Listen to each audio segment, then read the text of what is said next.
Another way to create the perceptual filter of comfort is through what I call justifying. When women want to do something that goes against their beliefs or values, they need to justify it in their mind. And the reason might be completely false, but as long as it's good enough so they can emotionally justify it, it's going to suffice. I'll give you an example of this. I was recently at a birthday party with my friend Rebecca, and she's on a very strict diet. She's trying to lose weight, and they happened to have chocolate cake there, which is her favorite. And she was being a good girl. She wasn't touching it. And then someone said to her, "You have to have a piece. It's Cindy's birthday."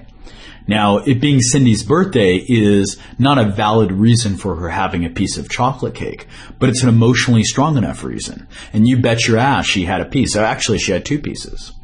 Now, the same thing applies to dating and attraction. You might be out at a bar, meet some girl, she might feel a lot of attraction for you, everything is going great, you've pumped her body full of arousal, but when it comes down to pulling her from the bar and back to your place to have sex, she resists. She feels uncomfortable.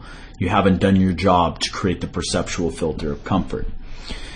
And the reason is that she might think that if she does something like that, it makes her a slut.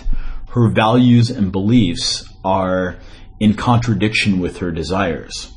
So you could use justification by saying something like, "Oh my God, you have to come back to my place because I want you to hear my parrot who can recite Shakespeare."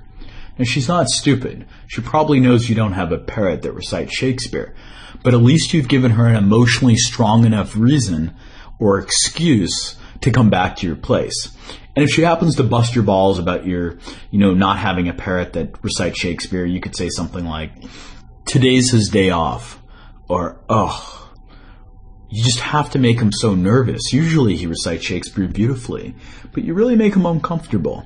Later on in the course, I'm going to give you a bunch of tools for using justification to create the perceptual filter of comfort.